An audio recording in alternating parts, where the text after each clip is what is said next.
Hey y'all, it's Stephen Van Kampen-Lewis here on New Year's Eve. So it is the afternoon of December 31st, 2023. And as promised, I said I would start making regular videos again for starting in early 2024. So I want to kick off again the weekly video series of just talking about all kinds of orchid things. And today I want to start with kind of a deep look into this Rudsta plant cabinet that I started. It looks really good. The plants have, when you start growing orchids, you become a very patient person. You know, I'll see posts online like, hey, I repotted my plant a week ago and it's not doing anything. Well, you gotta wait longer. So to have this set up for about a month maybe and to have a really noticeable response to the plants is unexpected, is pleasantly unexpected. So I just want to take you around there and show what I've got going on in there. It seems like the plants really enjoy the sort of stable conditions inherent to being inside in a plant cabinet. And eventually this is going to become probably Phalaenopsis only, and then maybe miniatures on the back wall. In fact, I'm going to start off with a question for everyone out there. When I turn the camera around, you'll see that there's one plant. It's a little angricum hanging on the back, and it's hanging on a single hook. It's one of those magnet hooks that goes on the back.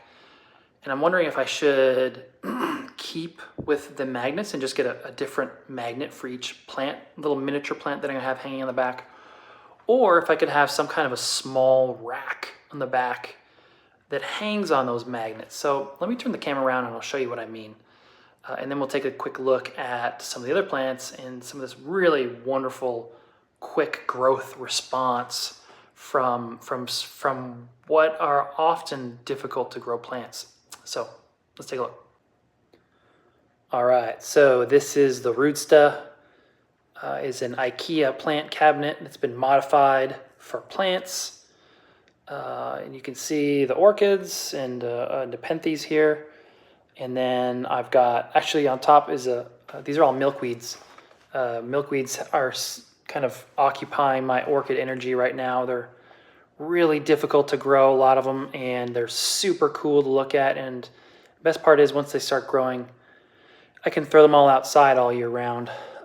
And most people think of milkweeds as needing milkweed seeds needing a long sort of rest in the refrigerator, but using the water method, you can skip all that and just have your plants growing in a couple of days to weeks rather than months.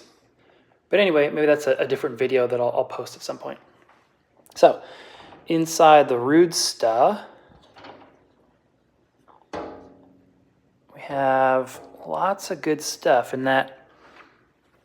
Let's start. You can see some buildup here. And what I do just about every day is I take a little bit of water from the fish tank and hit this mounted one. This is an angricum. Excuse me, this is Sertorchis crassifolia. As you can see there. I hit this with a little bit of water. And this one over here as well. This is Bulbophyllum Xanthoacrum. I got this from a friend of mine, and it really seems to be taken off. But my original question that I asked you was about this. So you can see this is just a little magnet that snaps on the back, and I could have a whole wall of small plants in the back there, as well as down here. So, or I could have a small sort of metal rack or something hanging on a series of hooks, and then the plants would hang on the hooks. I'm kind of curious, and then the same down here. I'm kind of curious what y'all think and what your experiences are. How should I go about that? Because obviously, as an avid plant collector, I'll want to cram as many plants as I can in here, and having a bunch of small minis mounted on the back, I think would be really cool. But anyway, so that's my question to y'all. Please leave a comment and see what you think. So I guess we can start with the Crassorchis crassifolia. I got this from Orchids at Redland a couple of years ago, and it's just such a cool little species. It tried to bloom for me last year, I think, and it aborted because it was too hot outside, which is really surprising for a species from a really hot part of Africa. But I think here in the Rudsta, it's really going to like it. And like I said, I hit it with water every day. You can see the spray marks in the back. One of the plants that I'm really excited about and has just exploded with growth since it's been put in here is this Phalaenopsis gigabel that I got from Michael McCarthy not too long ago. It actually fared pretty well outside, and it had one leaf that burnt off, and you can see it's Gigantea by Bellina. Michael McCarthy gifted this to me, and it's just taken off. So I'm really hoping that the leaf growth is indicative of root growth happening underneath. You can see there's some dry roots here on the top, but down below when I repotted this, it looked really good. So this one has, like I said, this is like a month's worth of growth, and that's really not expected. Some other ones, here's a Cattleya triumphans, and this little growth had started and has just really taken off since coming into the cabinet here. I've got these Cattleya rex. There's two really small ones that I got from William Green, and they put on this wonderful red color and are just taking off. They seem to be doing really well. Similarly, they had just started to grow when I threw them in here, and they're looking really nice. I've got another one here from William that is similarly happy and growing. Media looks a little damp there, but I just watered them not too long ago. So here's an interesting one. This is Cattleya blossfeldiana, which is a primary hybrid between luteola and another one whose name I'm forgetting, but I'll put here. And I went to repot this and cut off some of the old back bulbs. And for those of you orchid growers out there who may have done this as well by accident, instead of cutting off one of the back bulbs, I accidentally sliced right through the middle, and I had this single bulb pop off. But it's grown back. So this has grown in really nicely. This came off of the single bulb here. The single bulb had a pretty good root system and big giant leaves, so I think that really helped it. And it's just absolutely thrived. Here's a new growth. This new growth on this one came in it started growing while it was outside in our brutal summer, so it's a smaller growth, but the roots that have come in have been looking really nice. So I've got two of these. Once I get them both established, I'll end up selling one. I really only need one. But it's whenever you cut a single bulb off of a Cattleya, it's not guaranteed to come back nicely, so I'm glad this one has done so. While I'm down here, I can show you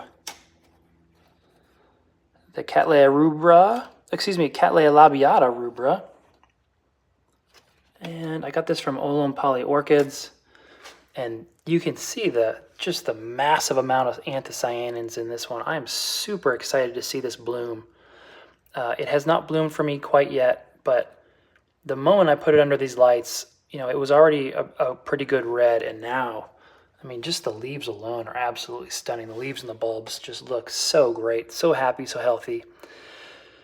And anthocyanins on the plant are indicative of anthocyanins that will be within the flowers.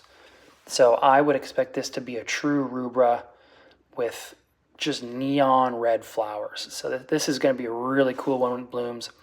I was hoping it would bloom this fall for me, but instead it put out a new growth. So we'll see. It's typically a fall bloomer.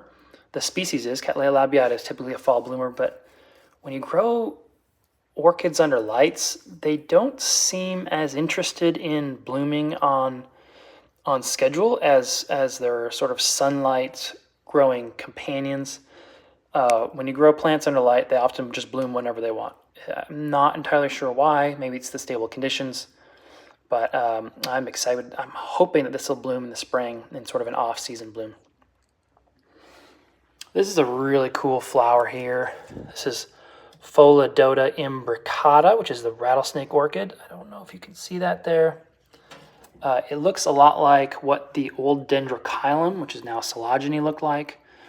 And it is, so it's got this sort of chain of little teeny tiny plants, little teeny tiny flowers that pops out. And, but they're kind of a pink. So rather than being yellow, which is the most common color for Dendrobium, it's this really interesting pink. And I got to see it this summer. So I'm hoping it blooms again. It actually did really well for me over the summer. It seemed to really like the heat. This is a Dendrobium angel baby, little darling. I got this from Kampen-Lewis, and you can see it's putting out a bunch of new flowers here on the side. It seems to be dropping one leaf and swapping them out for 1, 2, 3, 4 spikes. So Nicole says that this one just grows like wildfire for her, and if you see her videos, you can see what this one looks like. It's a bright white flower, and I'm super excited. She says it's really fragrant, so I'm not normally a complex hybrid type of a person, but you tell me that it's super fragrant, and I'm suddenly really interested. This little thing is a Pinguicula that I've had for a couple years. It's just taken over this pot. Got a little bloom here. The sticky leaves have been swapped out for the succulent phase. So for this one, I just typically don't water it for 3 or 4 months. And it seems to do really well that way. And then once I see in the spring the new leaves starting to extend and getting sticky, then I'll start watering it. And you can see I have a little water well on the bottom here, which keeps it wet at all times. So even though I'm not watering it, you can see it's probably still not bone dry in there quite yet. This is variegated Nepenthes veitchii that I've had for some years. It's okay. You can see the leaves are super variegated. Now that it's under stable conditions, it's starting to put out new pictures. I'm excited to see this one. The pictures, when they're happy, are super nice and really brilliantly colored. And you can see that this has already started to put out, now that it's in stable conditions, it's already started to put out a bunch of big new leaves. And I'll eventually cut some of these older pictures off. And I think there's at least 3 growing leads in here. I'm not entirely sure if that's a single plant or several plants, but I'll get a new picture here. I'll get a new picture here. Get some in the back here, and I've got this so that it kind of wraps around that and hopefully grows up. And eventually when I get a greenhouse, it'll get thrown out there. This will be gone at some point and put in a much larger home because these plants get huge. Back to the top, you can see I've got this bulbophyllum here with new roots. This is Bulbophyllum romei, colchicine treated, so this should be, hopefully is a polyploid. But this new growth came in, and these new roots are totally new from since putting it in here in this cabinet. This is another gigabell. I think it's added about 50% to this newest leaf here. I'm excited to see both of these bloom. This larger gigabell actually had a spike that it tried to put out this summer, so it is now blooming size, and I'm hoping that it will send out another one soon. This is a super cool one. This is Cattleya Luddemanniana. This is a concolor. This was jungle collected some years ago, and a buddy of mine gave me a cutting. And it is, as you can see by the photo here, it is just absolutely stunning. Cattleya Luddemanniana is one of those ones that can be jungle collected and just show quality right off the bat. And you can see there's a little tiny new root coming in here. After a pretty tough summer, I was getting a little worried about this one. As I've said in previous videos, Luddemanniana is pretty bulletproof, but even this one suffered quite a bit during the summertime. But it seems to be stabilizing now. This is Phalaenopsis Luddemanniana. And this is a cerulean from Big Leaf Orchids, and you can see what it's supposed to look like once it blooms. And it's got 2 spikes, so this will be a first bloom. We've got a spike here and another spike here. I'm super excited for this. I think this is just going to be amazing, and both of those spikes started since I put them in the cabinet here. So again, this is just, these plants are growing so quickly under these conditions. And actually, Nicole Deanna sent me this Phalaenopsis tetraspis C1. This is off one of her plants. This is a keiki that she sent me. And if I can move this leaf here, you can see there's a spike coming right next to my middle finger there. So there's spikes and roots coming out. There might actually be 2 spikes now that I look closely. So I'm super stoked to see that one. That's an absolutely stunning plant. I'm so excited that she sent that to me. We did a little swap, a little exchange. I sent her a keiki of Bastianii. And my Bastianii is right here. Let's see if there's a spike in there somewhere. Nope, no spike. Hopefully soon, though. This is a Zebrina that really took it on the chin over the summer. Again, it might be stabilized. I'm not super hopeful. I hope it comes back because it was absolutely stunning. Those things smell terrible, but they're absolutely gorgeous to look at. So I'm hoping that one comes back. This is Cattleya Milleri, and has put out some really brilliantly red new growths. So I'm super hopeful that the flowers, this is a seedling, it has not bloomed yet for me. I'm super excited that the flowers will be brilliantly red as well. And who knows if this is a show quality plant and this Labiata is a show quality plant, and they both put out rubra, I will definitely cross them and see if we can come up with some fire engine red flowers on a really cool hybrid. And then who knows, maybe I'll cross it back to the Cattleya Rex to further enhance the reds. Finally, the last thing, this is a cross of my own. This is Cattleya Yusef Niazi by Black Knight.